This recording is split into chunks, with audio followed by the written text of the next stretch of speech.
Ang pag-akat nga ba ng usapin sa West Philippine Sea sa UNCLOS sa the Netherlands ang pinakamabisang solusyon para makamit ng Pilipinas sa mga interes nito? O may iba pang diplomatikong paraan para isulong ito? Kaugnay niyan, kasama natin ngayon si Professor Richard Heydarian ng De La Salle University at manunulat ng Asia's New Battlefield, US, China, and the Struggle for the Western Pacific. Magandang umaga, Professor. Magandang umaga. Oh, Richard. Okay, medyo nakakatakot itong pamagat, itong title ng bago mong libro, no? Asia's New Battlefield, US, China, and the Western Pacific. Pero bago natin pag-usapan yung posibilidad nga ng digmaan sa dalawang superpowers na yan, dumako muna tayo sa Pilipinas dahil tayo madadamay dyan kung magkaroon nga ng gera. Kasi alam natin may alitan sa pagitan ng Pilipinas at China dahil dito sa mga teritoryo sa South China Sea, West Philippine Sea, however we want to call it. Ngayon, mag-uumpisa na yung oral arguments sa the Netherlands. So, dinadaan natin yung alitan sa korte. Pero, kahit manalo tayo dyan, kung sakali maganda yung argumento tayo dyan, magaling yung mga abogado natin dyan, ano ngayon? Papansinin ba ng China? Hindi nga sila nagpa-participate. So, ano yung mga posibilidad na mangyayari dito? Aatras ba ang China kung manalo tayo sa korte? I mean, in principle, sang-ayon ako na dapat prevailing modern international law ang dapat basihan para magkaroon ng claims at mag-resolve ng mga disputes natin. Ang problema kasi dito is that position ng Pilipinas at maraming bansa around the world is that the United Nations Convention on the Law of the Sea is the prevailing international law. At base doon dapat magkaroon tayo ng claims. Ang problema naman sa China is that they're using a different point of reference. Ang tinatawag nilang historical rights, historical waters. So, mahalaga ngayon na i-clarify natin at we have to make sure that on-clause ang basihan na magkaroon tayo ng claims. Ngayon, ang susunod na tanong, how are we gonna win it? What do we mean by winning it? Dapat klaro tayo sa fact na ang on-clause ay walang mandato, wala siyang jurisdiction on sovereignty claims. In short, hindi pwede sabihin ng arbitral tribunal na itong isla sa Pilipinas, itong isla sa China. Hindi niya jurisdiction yan. Pero, pwede siya magkaroon ng jurisdiction dun sa tanong na whether yung claims ng China ay napakalaki, 9-line, halos buong South China Sea, ay valid kung yung concept niya na historical rights at historical waters ay pwede mag-apply sa modern times. So yun ang napaka-importante. Okay, so ang pag-uusapan sa the Netherlands, yung itong international court na to, hindi yung mga pirapirasong teritoryong dinidispute ng mga iba't ibang bayan, pero yung claim mismo ng China sa buong karagatan ng South China Sea. Right. Marami tayong argumento doon, no? I mean, the thousands of pages of memorial. Marami tayong argument. One of the argument is that yung 9-line, dapat ma-clarify yon. Kasi hindi kina-clarify ng China ano exact coordinates yun. Ano yung basis nun?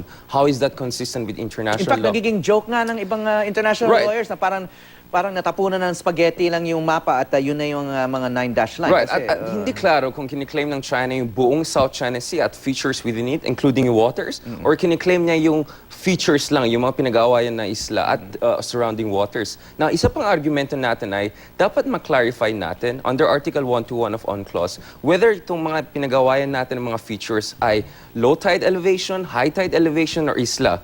Kasi yung argumento ng China is that mga isla mga to. Ngayon, nakakatakot yun. Kasi pag isla sila, pwede sila mag-generate ng another 200 nautical miles exclusive economic zone. Ang position natin dito sa Pilipinas ay hindi sila isla, at most rock sila. At kung rock sila, they can only generate 12 nautical miles territorial sea. So, napaka-smart yung position ng the Philippines. Alam natin ang UNCLOS, wala siyang mandato sa issue ng sovereignty. So, ang sinasabi natin, ang gusto natin mangyari is that at least ma-invalidate yung 9-line. At pangalawa, dapat i-prove natin na hindi Islam mga ito at hindi valid yung argument na mga Islam mga ito at pwede sila mag-generate ng 200 nautical miles exclusive. Okay, gets ko yun, no?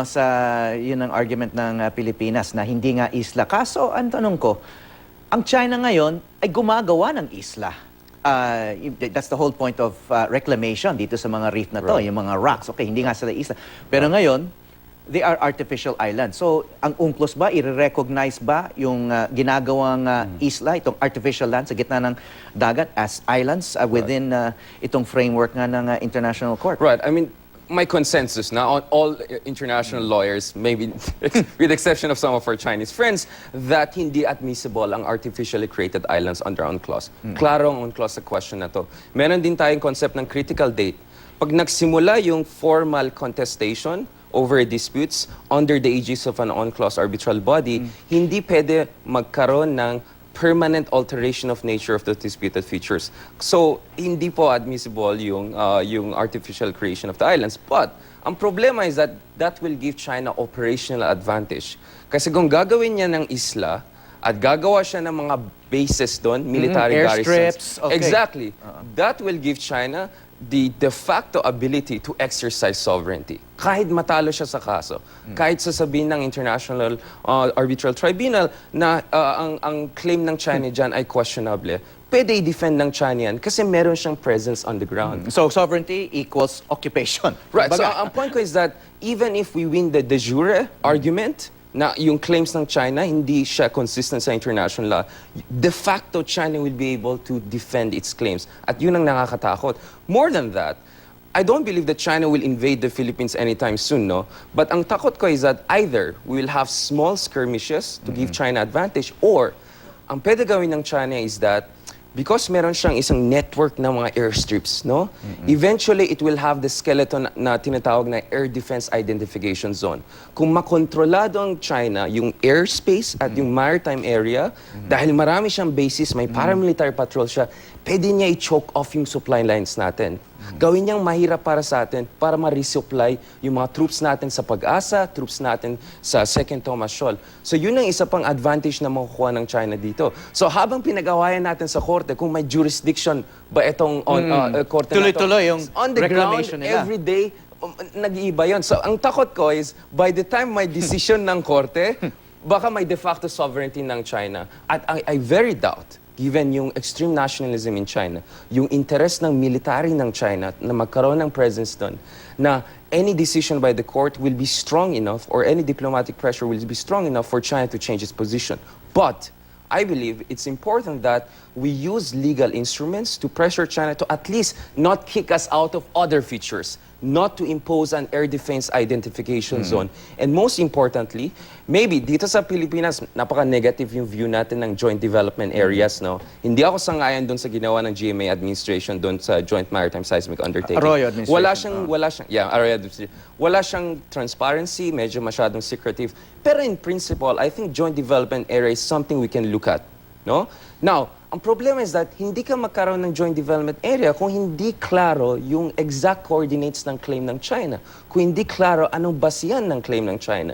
So, kailangan natin na magkaroon ng decision on the level of arbitral tribunal under own clause na ano ba talagang coordinates ng China. So, we are hoping that the arbitral tribunal, first of all, will clear jurisdiction. Kasi malaking tanong yan eh. Yung oral arguments natin ngayon is on the question of jurisdiction. Ngayon, pwede iti-turn down ng arbitral tribunal kasi ang China, under Article 298 of UNCLOS, has the right, as a member of UNCLOS, to exempt itself from compulsory arbitration. Pero pwede sabihin ng korte, sa kasong ito, hindi mo pwede ma-apply yung Article 298. So yun yung hope natin. At ang kaso na ito, hindi siya sovereignty, pero it has to do with issues that fall under the jurisdiction. At yun yung mga oral arguments natin. Okay, so ang impression ko from what you're saying is medyo malakas din yung ating case. But yun na nga, no matter what happens in this court, tuloy-tuloy pa rin. China is not going to stop what it's doing in the South China Sea. Right. And sabi mo nga, ang hope natin ay hindi naman tayo sakalin or hindi tayo ipitin masyado dyan sa South China Sea or West Philippine Sea. Pero syempre, of course, the elephant in the room that's everyone's talking about is anong gagawin ng Amerika. No? Kasi hindi lang naman Pilipinas ang apektado rito. Mga very strong allies ng America which have their own military power. No? At Korea, Japan, etc. And then, of course, not to mention Southeast Asia. So sabi mo nga, posibleng magkaroon ng skirmishes dito. Pero even the Americans are saying, well, ayaw rin natin ng gera. Pero halimbawa, ay may isang sirang ulong kapitan or piloto. Or you cannot predict with what people on the ground will do. No? So posibleng sumabog nga ito at maging digmaan. Yun na nga yung title nga ng libro mo, no? Asia's New Battlefield. What did you mean by that? It's not simply a battlefield for lawyers, no? This is a battlefield for military powers. Our argument is that there's a broader theater of conflict here, no? Hindi lang ito Philippines versus China or Vietnam versus China. Hindi lang ito South China Sea. It is about China trying to create a perimeter of defense to dominate adjacent waters from East China Sea, kaya kaaway niya mga Hapon sa Senkaku Diaoyu, all the way to the South China Sea. At involve ang United States dito kasi ang interest ng United States ay freedom of navigation in international waters. $5 trillion passes through South China Sea every year.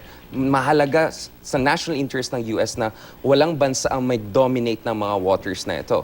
Ngayon, but the United States has made it very clear under Obama administration na neutral sila dun sa issue ng sovereignty claims. Hindi nila sinasabi, ito sa Pilipinas, hindi sa China to.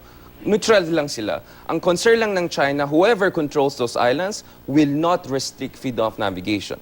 Pangalawa, under the Obama administration, when Obama was here last year, wishy-washy siya. Talaga ba tutulungan tayo pag magkaroon ng giyera?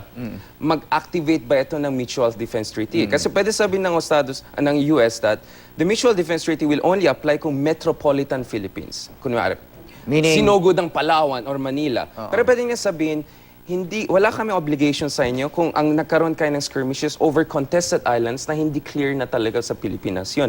So medyo wishy-washy yung Obama. And I think because of that wishy-washiness, it provided China some maneuvering room. Kaya nga mas explorative yung China. So tingin nga, napaka-important na Obama will come out and any US administration will come up and say that in an event of conflict, we will stand by the Philippines unequivocally. Sinabi ni Obama yan sa Senkaku Diaoyu between Japan and China na they will stand by Japan. So nagbabago na yung rhetoric ng right. ng So Amerika. yung Obama medyo wishy-washy. Ngayon, napaka-important sa tingin ko na engagement with China should be part of our toolkit. I believe there's no one solution to this issue. Dapat sa ASEAN we push for code of conduct. Dapat we develop our own minimum deterrence and our presence on the contested features. We have to bring in the United States and other allies to help us to develop our capabilities. Pero at the same time, we also have to negotiate ang tinatawag na confidence building measure. Ang Vietnam at Japan, bitter din ang conflict nila sa China. Pero nag-uusap yung pa rin mga sila. liderato nila nag-uusap sa China. Hindi tayo nag-uusap, Yun no? nga eh. Kasi ang position ng Japan at Vietnam is that hindi tayo mag-surrender ng claims natin. Pero ang ayaw natin mangyari ay kung kunyari, may isang siraulong kapitan sa China, may gumawa siyang problema. We want to make sure small skirmishes or small incidents in the high seas do not escalate into problem. Ngayon, how do you deal with that? What you need to do is to create what you call confidence-building measures, like hotlines. Kung meron kang hotline, kunyari, may insidente nangyari, nag-away isang kapitan ng China at sabihin natin... Pwede mag-usap si Pinoy at saka yung... Mag-usap kagad, oo. Wait lang, wag natin i-escalate to. So ngayon, walang ganon? Wala tayong ganon. Not a single confidence. Pero nagbibigay ng libro yung Chinese ambassador sa Pilipinas. That's not enough. My point is that it's quite astonishing that we seem to be the only Asian country that has not maintained any kind of high-level dialogue, meaning beyond ambassador level.